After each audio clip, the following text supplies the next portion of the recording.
like I said, these are just my, I suppose they're political views. I guess they're politically minded. I just think that, you know, I think we need to start getting back to a little bit of common sense, to be perfectly honest, because I have a feeling that, you know, if we don't start pumping the brakes soon, it might already be too late. You know, we're in for a really, really rough time,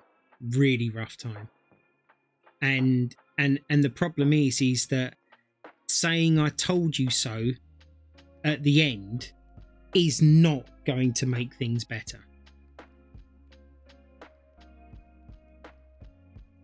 But the biggest issue is like I said, we've been kind of conditioned to all be behind an iPad or a screen, you know, and that's where we get all of our information from. And then most people are like, oh, it don't affect me, I don't care. And it's like, it's not right, because it will affect you, and by the time it does affect you, it will be too late by then. And that's the scariest part. You know, whilst you've had the time to do, like the farmers, they're all going on strike and stuff, and I can imagine that's going to cause chaos for people out there trying to get to work and whatever else. But I agree with it. But then you try going to the farmer shop and buying, you know, a produce from there. It costs so much more than it does to go to the shop to buy it. So, and with the credit crunch and with nobody having money, it's not for the fact that I want to go to a cheaper store. I mean, I shop at Aldi and Lidl's now because I can't afford to shop at Tesco's, you know. But if I could, I would 100% shop at a farm shop without a doubt. I also now understand why I used to think my nan and granddad were grumpy old people, but that's not that they were grumpy. It's that they could see things changing, and had life experience, and no one realised. And now now we're those people. Do you know what? You're 100% right, and I get it. I get it completely. But the difference is that like I said, my barometer for my life is common sense, right? If it doesn't make common sense, then we really shouldn't be doing it unless there's a bloody good reason behind it. You know, like wars, for argument's sake. Why should we go to war? Well, this person wants to come over and take over our country, and then we'll be prisoners. Well, that to me is a bloody good reason to go to war, because we don't want that, right? And I don't think anybody hearing that could actually turn around and say, you know what, Mark, you're wrong. You know, but we're going to go to war because we're going to lose oil and gas. Well, I correct me if I'm wrong, but don't we do a lot of gas and oil production ourselves? So why do we need other people's? You know, it's like the other thing that makes me laugh is like when it's really windy, all the solar farms go off. Not solar farms, wind farms. You have to turn the fans off because they can't turn that fast because they'll break. You know, all of this crap apparently that they're putting in the air. I use the word apparently. I think they are, but I haven't seen it with my own eyes, so I can't neither confirm nor deny it, right? But and then you see like the sky, the skies are always cloudy. Well, that's got to affect solar. You know, I'm no technical expert, but apparently you need the sun for that. You know, and yet there's all this crap going into the air, and now we're not seeing blue skies that much anymore. You know, you can call me a conspiracy theorist if you like, but you know, just look up every now and again, and it's the proof's there.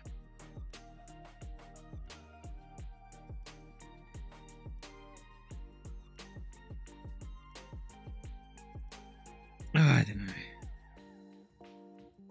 But then the problem is that what do you do about it? Like, I know I have my idea of what's going on, but what can I do about it?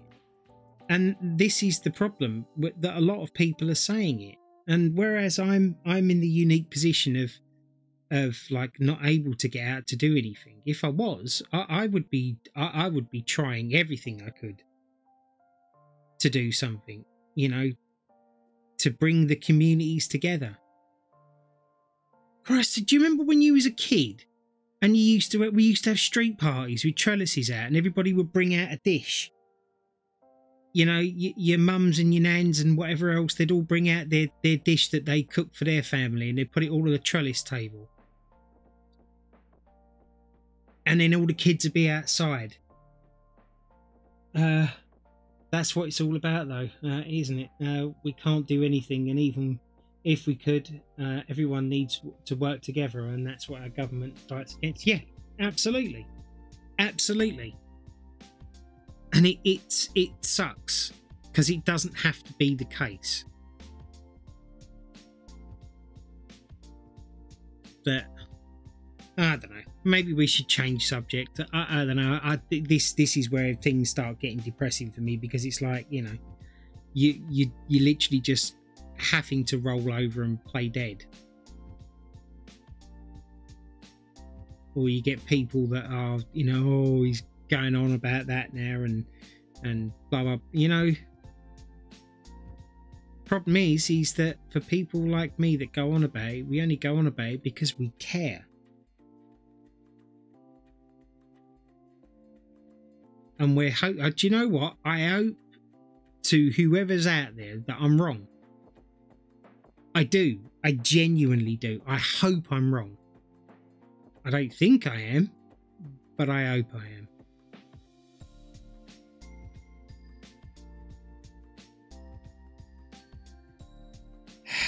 But yeah, I mean, I'm waiting for an operation myself. I'm waiting to have my gallbladder removed. I got convinced by the surgeon when they actually rung that it was better for me to keep my gallbladder than have it removed, because there's more complications once you've had it removed. So I believed him. And they took me off the list, and he said to me, oh, don't worry. He said, if it gets any worse, I'm going to give you my secretary's telephone number. And he said, you can just ring me and we'll put you back on the list with me straight away. And he said, we'll get you in really quickly. It's funny that the number doesn't work. It doesn't go anywhere. So now I'm back on the list again.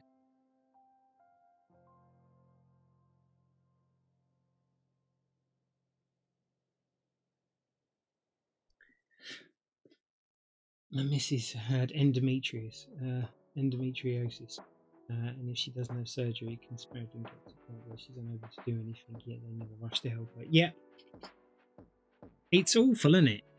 Absolutely awful. And the problem is that you end up looking to the NHS. You end up looking at the doctors and the specialists, right? And then you realise, but you don't realise, or maybe you do, but people don't realise it's not their fault. If they could do it, they would.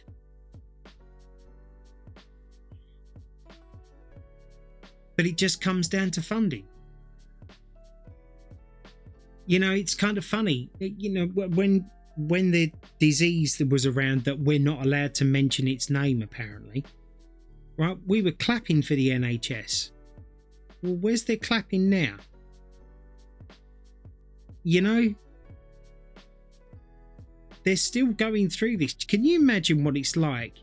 Because let's face it, people don't necessarily care when they're in that position. You know, it's like a fight or flight type of thing, so they take it out on the first person they see. Can you imagine how awful it is to be an NHS worker, front line, a nurse, and then you wonder why they're walking around with such bad attitudes sometimes, because they've just been browbeaten all the time. Now, don't get me wrong, there's a-holes in everywhere you go. So, you know, you're going to meet the nurse, the doctor that is just, yeah, just not particularly good at their job, just like in any field. But, I don't know.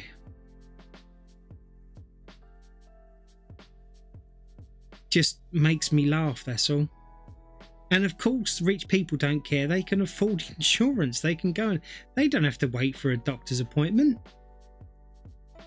Could you imagine a politician waiting for a doctor's appointment? Oh, you got to phone back 8 o'clock in the morning. Hello, my name's Mr. Sudak. I'd like to see the doctor. Unfortunately, you've phoned in too late. All the appointments are gone for tomorrow. You have to try again tomorrow. Can you imagine him wearing that? You know? I have nothing but respect for people who are nurses, etc. Yeah. And they're the ones, the doctors and the nurses and the farmers and stuff, you know, these are the ones that are here to sustain our lives. They do the work that we don't do for us to live. They keep us alive and they keep us fed. I can't even include police in it now because they're just government tools for corporations these days. Not all of them, because I'm not tarring everybody with the same brush, but a good majority of them are. And it's horrible to see.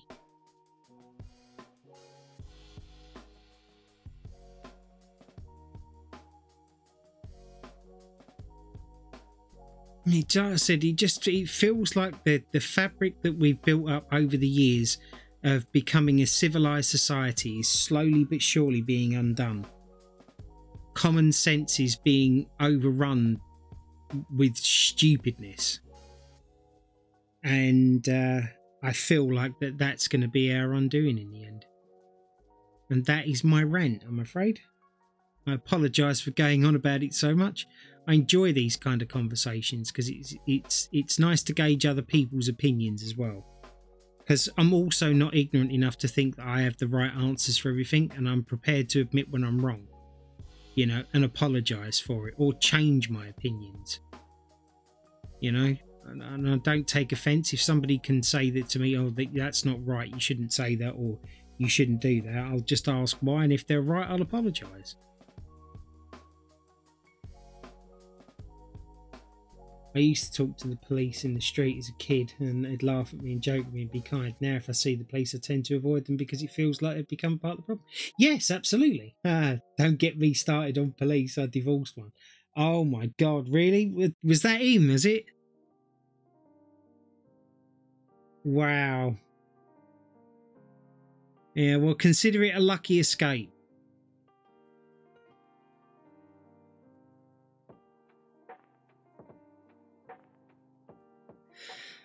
I don't know. It's a strange world in which we're living in, and we can't. Do you know what? We can't even blame the generation because it's not the next generation that's doing it. Don't get me started on changing opinions. I feel like these days people will die on their hill even if they know they're wrong. I swear it feels like people can't accept being wrong, so they fight to the death rather than learning from mistakes. I completely agree. I absolutely and utterly 110% agree. You know, and like, you know, I've had opinions and I've had my mind changed, and that's what makes you grow. That's what makes you into a reasonable person. You know, I'm not ignorant enough to think that I'm right about everything. You know, there are certain things that I know that I'm right about because I've done it. I've been there and I've done it, you know. I've actually had the experience. But, you know, if I'm wrong, then I'm willing to learn why I'm wrong and then potentially change tack, you know. It's like this is a controversial one. Like the whole flat earth versus the globe earth, right? Do you know what I always say? And people get very annoyed when I say this, but I have a reason for saying it. My answer to it is that I can neither confirm nor deny either any allegation because I haven't seen it with my own two eyes. So I don't believe that the Earth's round, and I don't believe that the Earth's flat because I've got no empirical evidence to suggest that either one is true or not. Now that doesn't mean to say that I sit in one or the other's camp, you know. It's just I don't know, you know. And then you can turn around and say, oh well, there's video footage and whatever else, but the problem is that NASA have already admitted that they lied about the moon landing, you know, and they said it was all like made up footage. So when we're meant to believe you now, are we? For like 40 odd years, we were supposed to have believed that you'd been to the moon, but you hadn't. Oh, but you were lying that time. But now you're telling the truth. It's like, nah, nah, not having it. If I never learned from my mistakes, I'd probably be a horrible person right now. I mean, I was taught by my friends that gay was disgusting when I was a kid. I've obviously learned as the older I've got, no longer feeling that way. But imagine what it'd be like if I never questioned it. Yeah, exactly. Look, my philosophy is, right, I don't care where you stick your junk. As long as you're a nice person, you're okay with me. And you know what? If you want to identify as a woman or whatever, right, provided that that's what I see when I look in front of me, you know, and it's clearly you're a woman, you know, because that's the way you dressed and whatever else, then I have no problem with calling you sweetheart. None whatsoever. In the same way as if you're a bloke, I've got no problem in calling you buddy. You know, but that's just me. I need a visual cue. There you go. I need, because what you meant to just say, you meant to have a conversation with somebody and just not know. And the thing is that then you could turn around and say, well, it doesn't matter whether they're a man or a woman. You should just be talking to them.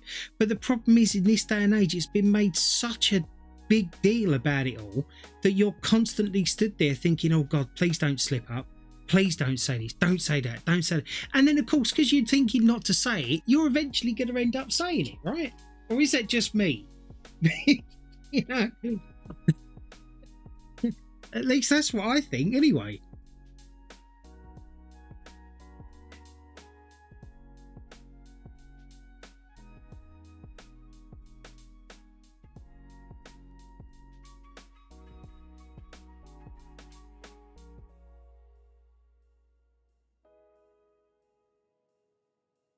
It's like people with Tourette's that can't, you know, that want to try and stop themselves from saying something. The more they try and stop, the more they do it.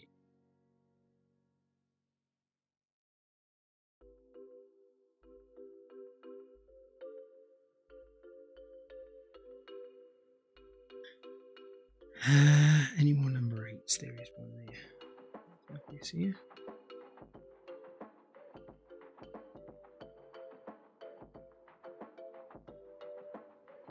Balls straight over that line. That's a number 5. That's my second mistake on this picture. Nothing I can't put right, but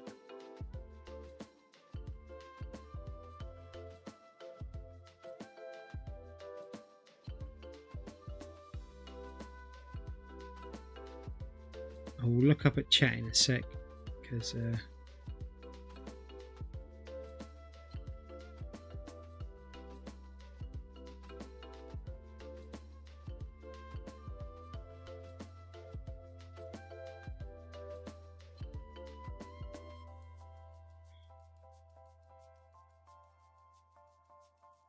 it's a funny old life. That's all I can say. Just not very funny, ha-ha sometimes.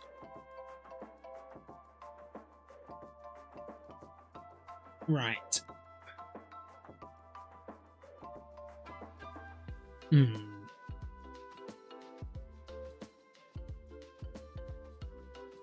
long are we on? Yeah, well, I agree. It's definitely Furious's fault. 100%.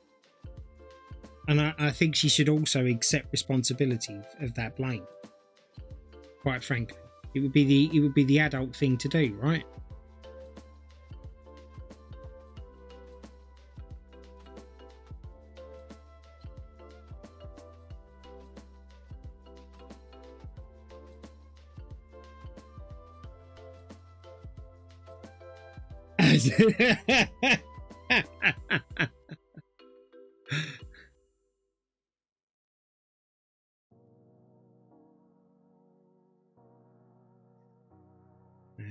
I think she's at work.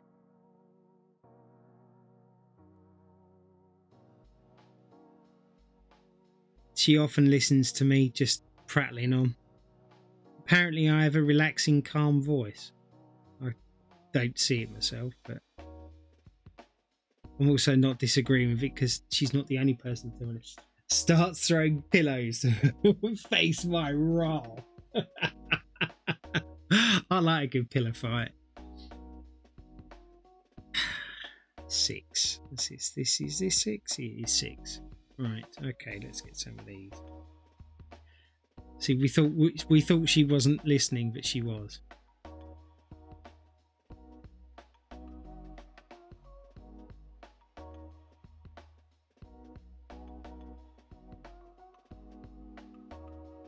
Six as well.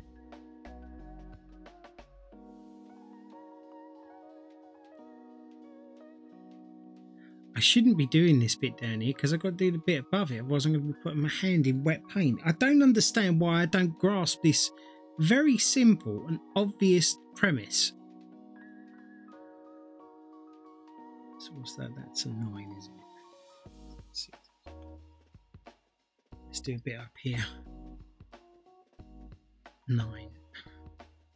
That's a 9 and a 9.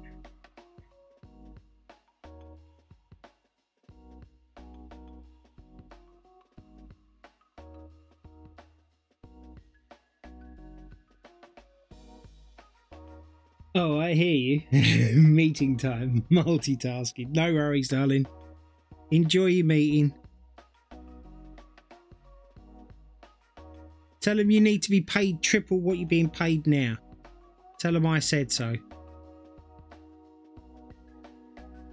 I'm sure they'll listen to that. And if not, we'll blame Monkey.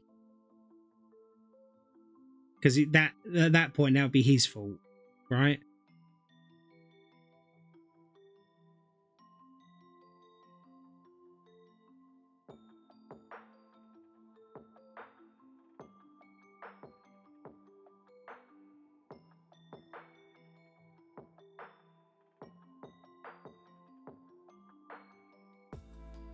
Obvious mistakes, like me with IKEA furniture. Finished building it, and I'm like, why is that bit red when it should be white? Because I didn't pay attention or think ahead. You can't blame me. That's my missus' job. Yeah, they're very good at that one, aren't they? Never met a missus yet that isn't good at that.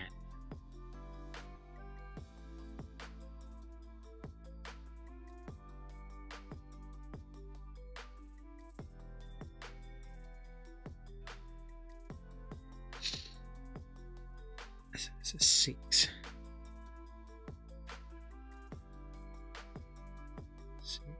6. That's a 9 there. Big blob over there.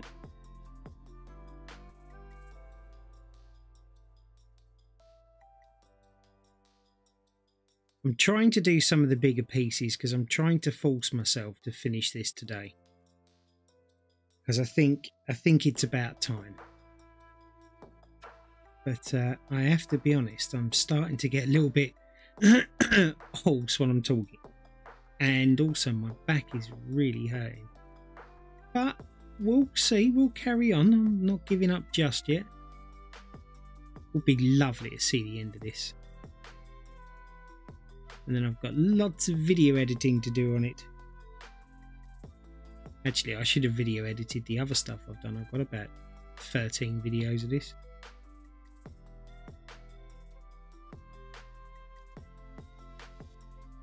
Do that. There we go.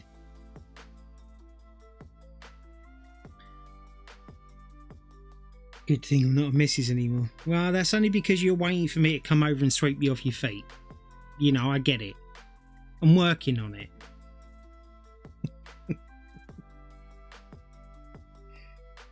So that's a 6. 6. 6 and 6. Okay. You finally realised us men are idiots and go out. Don't tell my missus that's an option, please. Yeah, exactly. Yes. Why do you think I have a computer room? You know, I've got a metal door on mine, just in case. I ain't taking no risks. My missus may be small, but she can pack a punch. Not that she's ever hit me, because I'm just too perfect, as you can all pretty much imagine is the case.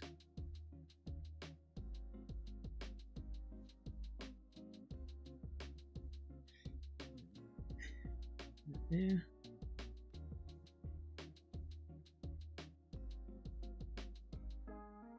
Yeah.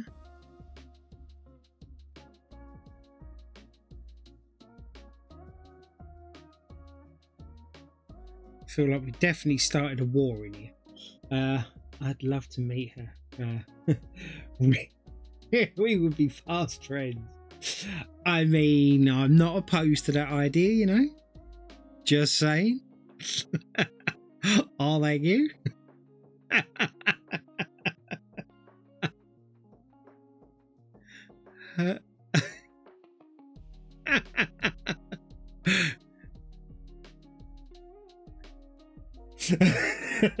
It's okay. She's already had loads of friends who tell her what a twat I am. Yes.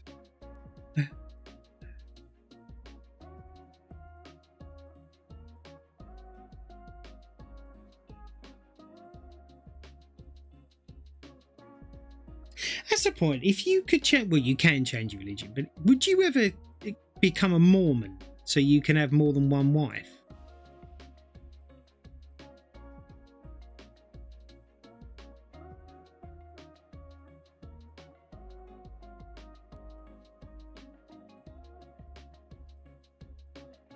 Because I tried to explain to my missus the other day, like, if I did that, then it would take the pressure off her. You know, she wouldn't have to do all of the looking after the house and me and whatever else. Because, you know, we could put it down to we could have some more help. You know.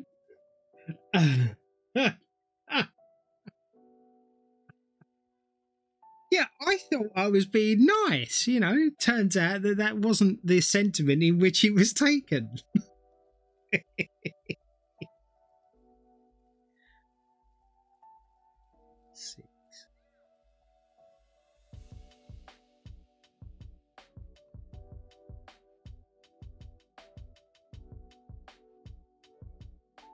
But I tell you, if I ever get divorced again, I shall just. I'll move to China, I think. Oh no, not China. Maybe somewhere over there where men are more respected. I couldn't even say that with a straight face.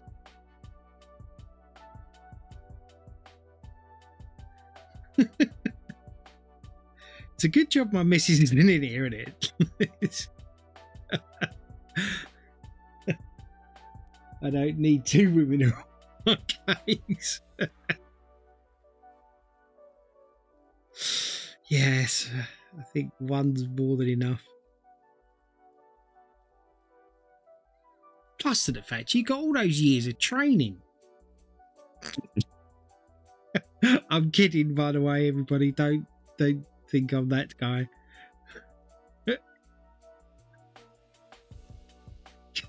Start again from scratch, you know.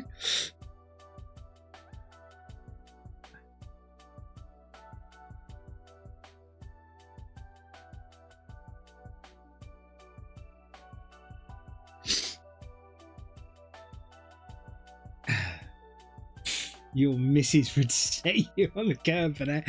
Pretty much, yes.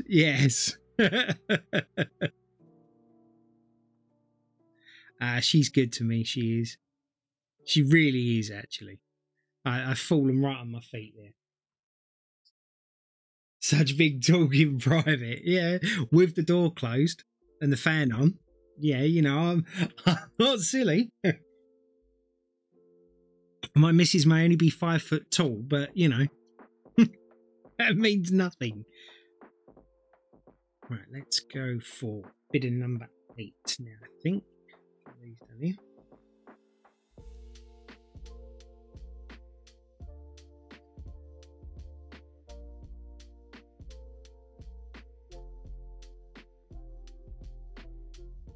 Do you ever watch a guy called Jordan Peterson?